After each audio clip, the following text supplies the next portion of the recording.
I use a template to structure the process of writing business plans. Personally, I like the template that Rhonda Abrams outlines in her book, Business Plan in a Day. Get it done right, get it done fast. It's available at any good bookstore with a business section. This template will provide us with a framework that structures our discussions as well as the final document. Interestingly, you'll find that you need to spend far more time on business planning than on the business plan. In fact, there's generally more value in the business planning and strategy development than there is in the document. The business plan document follows naturally from our business planning sessions. Since these planning sessions require us to go through some in-depth thinking, they're time-consuming. We'll need to factor in the time for those discussions when we set a time frame for writing the plan. There are at least 3 reasons to write a business plan. Let's face it, the most common reason to write a business plan is to assist the business owner in raising money. He might be looking for a loan from a lending institution. He might be looking for a grant from a granting agency. Or he might be interested in raising money from an angel investor or a venture capitalist. In every case, though, the investor is going to ask for a business plan sooner or later. The second most common reason is to build consensus among the principals in the business. The act of crafting a document in a collaborative environment forces all the participants to agree on how the venture will be grown and managed. On the other hand, you might find out that there are irreconcilable differences. In this case, it is far less expensive to realize this at the planning stage than after 6 months of work and hundreds of thousands of dollars of investment. The third reason for writing a business plan is to help a sole proprietor think through the business and identify errors in his business model or his market research or his organizational structure, and to do that before making large commitments. Since I work closely with my clients to think through all aspects of their businesses, I can give feedback on the business that well-meaning associates who haven't studied your business in detail can offer. We need to be prepared to handle all the hard-hitting questions a banker or an investor might ask. They want to be as certain as they can that this thing is going to fly. So let's take a look at what's going to go into the business plan, chapter by chapter, so you have a fair idea of what's in store for you. We should kick off the plan, of course, by explaining what your idea is, what your business idea is. We should be able to do that in a page at most. Typically, we elaborate on that business idea by spelling out your company's vision, mission, and goals. We're going to need an industry analysis. We're going to need to look at the trends in your industry. We need to look at the size and the growth rate of your industry and the territory you plan to work in. For example, if your territory is Western Canada, you need to throw a very wide net. But if you are running an ice cream store that attracts people within a few blocks, you should only look for trends close to home. You need to understand your industry's maturity. Are you working in an industry that's new, or one that's expanding, or is it stable, or is it declining? Is your business sensitive to economic cycles? You'll need to define your target market. If you're selling to end consumers, you need to be able to characterize them by age range, income range, sex, occupation, marital status, family size, ethnic group, level of education, and in fact, any other parameter that you think might be relevant. You'll need to define your target market geographically too. You need to know which province or city or neighborhood they live in. You may want to characterize the lifestyle of people in your target market. If you're selling to businesses, you'll want to ask yourself a different set of questions.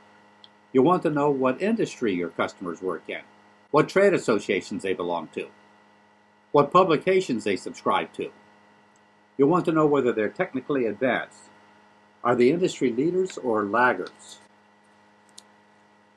You need to look at your competition. You need to identify your competitors. Don't focus in too much here.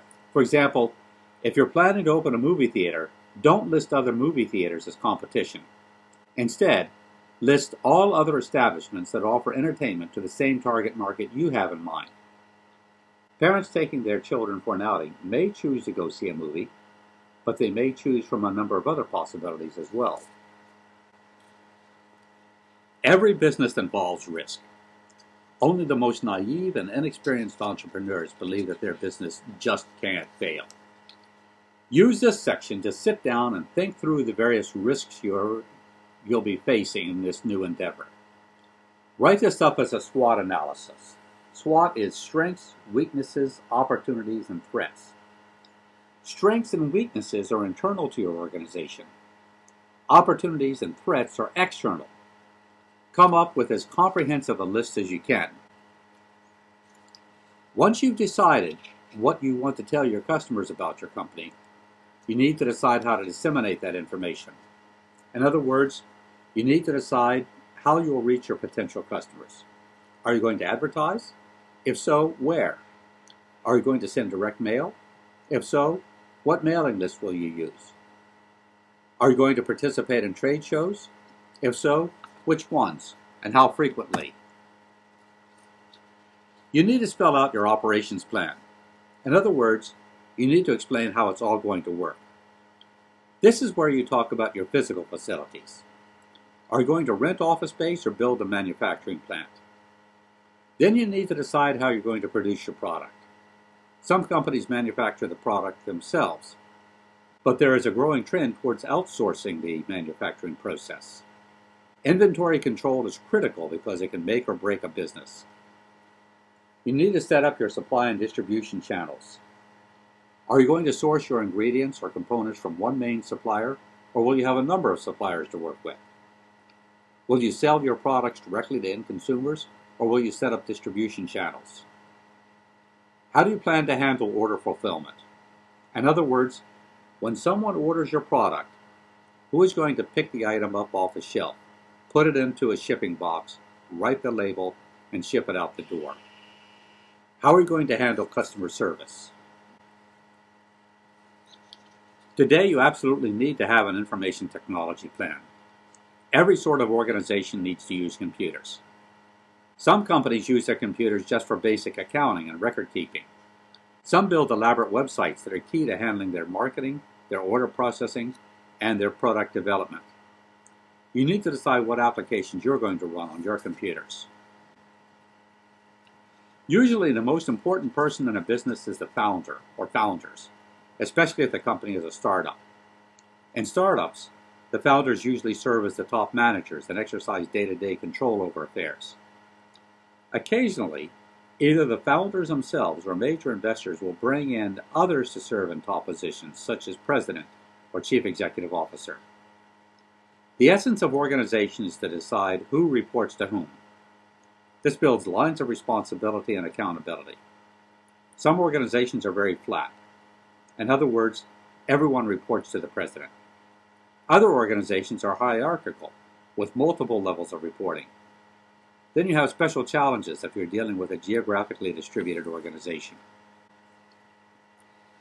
Everyone can handle simple projects in their own heads. They don't need to write them down.